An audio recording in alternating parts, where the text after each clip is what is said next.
নমস্কাৰ জনাবলৈছো ৰাজনৈতিক প্ৰেক্ষাপটৰ খবৰ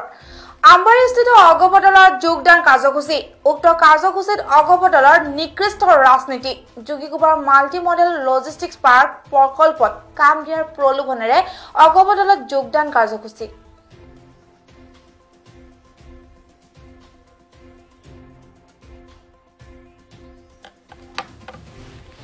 কোভিড-19 পৰিৱেশৰ বাবে কৰ্ম হেৰুৱাই বহিৰাজ্যৰ পৰা লাখ লাখ যুৱক যুৱতী উভতি আহিছিল অসমলৈ তাৰ মাজতে বঙাইগাঁও জিলালৈ সুখবৰ কঢ়িয়াই আনিছিল যোগীকুপাৰ অশোক কাগজ কলৰ ভূমিত নিৰ্মাণ হ'বলগীয়া মাল্টি মডেল লজিষ্টিক পাৰ্কে এই মাল্টি মডেল লজিষ্টিক পাৰ্ক প্ৰকল্পত কাম দিব বুলি কুটিল ৰাজনীতি আৰম্ভ কৰিছে অগপই এই কুটিল ৰাজনীতিৰ গুৰি ধৰোঁতা স্বয়ং অসম চৰকাৰৰ যোগান বিভাগৰ মন্ত্ৰী ফণীভূষণ চৌধুৰী মন্ত্ৰীৰ নিৰ্দেশত একাংশ নেতা পালি নেতা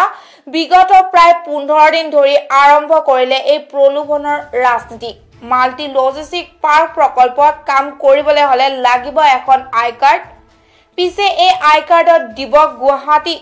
আই কাৰ্ডৰ বাবে লাগিব ভোটাৰ আইডি আৰু পান কাৰ্ড অৱশ্যে খাটি খোৱা এই সকল নিবনুৱা যুৱক যুৱতীৰ ৰাজনীতি কখ একোকে বুজি নোপোৱা যোৱাকালি ৰাতিপুৱা কোৱা ধৰণে গুৱাহাটী গ'ল তাৰ বাবে নেতা পালি নেতাসকলে ব্যৱস্থা কৰি দিলে বিনামূলীয়া বাছ গাড়ী গুৱাহাটী যোৱাৰ পিছত লাগিল অৰ্থন্তৰ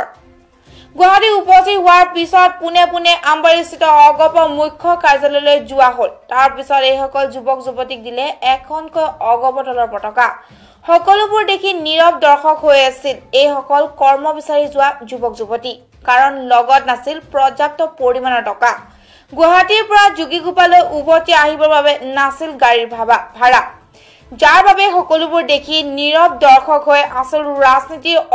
বুজি নোপোৱা এই সকল যুৱক যুৱতী নিশা 9 মান বজাত এই সকল যুৱক যুৱতী যোগীকুপাত উপস্থিত হয় হুলস্থুলীয়া পৰিৱেশৰ সৃষ্টি কৰে মন্ত্ৰী নেতা আৰু পালি নেতাৰ বিৰুদ্ধে ক্ষোভ প্ৰকাশ কৰিলে আমাৰ সাংবাদিকৰ ওচৰত যে তেয়া যোগীকুপাত কি কয় এইটো নাম কোম্পানী মাল্টি মডিউল লজিষ্টিকৰ কাম হ'ব তাতে মানুহ লাগে কাম কৰাৰ কাৰণে মানুহ লাগে আপোনালোকে আই কাৰ্ড জেৰক্স কৰি আমাক জমা দিয়ক আৰু ৰাতিপুৱা সকালে এই বজাৰত 5টা বজাত যাই থিয় হৈ থাকিব লাগিব আপোনাক আইডেন্টি কাৰ্ড দিব ওয়াৰ্ক কাৰ্ড দিব বনাই দিব যি যাব হি পাব যি নযাব হি নাপাব সেই কাৰণে আমি গুচি আহিলো গোটেইখিনি একলগ হৈ গাড়ী দিল আমি গলো যোৱাৰ পাছত এই নথিপত্ৰ চাক এইলাক আমাক লৈ যাব দিছে ইয়াৰ কোনো তথ্যই নাই ইয়াৰ কোনো কথাই নাই তাত আমি যাই দেখো যে এজিপিৰ অগপৰ মিটিং তাতে মিটিং আমাক লৈ আনা নিজা ভিতৰত সোমাই দি এজিপিত জয়েন কৰাই দিলে যে আমসু আৰু বেলেগ আহি আমাৰ সংগঠন এজিপিত জয়েন কৰিলে ঠিক আছে আমি একো নকলো তাতে চাই আছো তাৰ পিছত আমাক অলপ ভাত চাত অলপ খোৱাল কৈ এনেকৈ হৈছে আপোনালোকৰ কাম হৈছে আপোনালোকে যাব পাৰে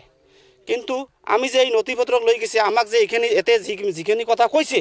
তাৰ কোনো কাৰ্ড বনাই দিয়া কথা কল তাৰ কোনো কথাই নাই তাত কোনো উদ্দেশ্য নাই আমি নাজানে কিন্তু এই ইয়াৰ আমাৰ যে এইখিনি মিছা কথা কৈ আমাক লৈ গেল ইয়াৰ আমাক ন্যায় লাগে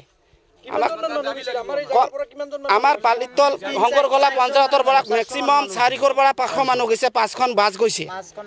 আল্ট্ৰা বাছ 5খন গৈছে পুৰা লোড মানুহ একদম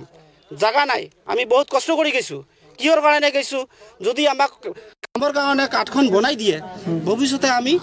এই চেন্নাই দিল্লী ঢাকা আমাক যাব নালাগে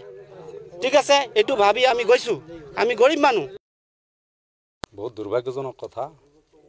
এমুঠি ভাত দেখুৱাই পেলাই বা কিবা এটা কৰ্ম দিব আশা দি এই লৰাখিনিক আজি যেটো কৰিলে হেতুৰ কাৰণে ইয়াতকে আৰু দুৰ্ভাগ্যজনক কাম যে হ'ব ভাবিব পৰা নাই মন্ত্ৰী হয় তেওঁৰ সমষ্টি এটো গতিকে আজি মিটিংত যদি তেওঁ মানুহ লৈ যাব নোৱাৰে ইয়াতকে আৰু ব্যৰ্থ মন্ত্ৰী মানে অসমত নাই বুলি মই ক'ব পাৰো সেই কাৰণে হি এটা গেম খেলালে ইয়াতে আমাৰ মাল্টি লজিষ্টিক পাৰ্ক আহিলে সেই পাৰ্কত আইডেন্টি কাৰ্ড বনাব শ্ৰমিকৰ সন্থা বনাব আজি প্ৰায় 15 দিনৰ পৰা আমি ইনফৰমেশন পাইছো যে আজি 15 দিনৰ পৰা এনেকুৱা এটা প্ৰসেস চলাই আছে ইহঁতে আমি ভাল পাইছো এই লকডাউনৰ কাৰণে ইহঁতে ঘৰত আহি বহিছে এমুঠি ভাতৰ কাৰণে ইহঁতৰ হাহাকাৰ হৈ আছে আজি হয়তো ইহঁতৰ ঘৰত এটা ফুৰ্তি পাইছিল যে যিকি নহওক আমাৰ যোগী এই খবৰৰ সৈতে ষ্টুডিঅ'ৰ পৰা বিদায় লৈছোঁ। চাই থাকিব প্ৰতিটো মুহূৰ্তৰ খবৰৰ বাবে PI নিউজ। ধন্যবাদ।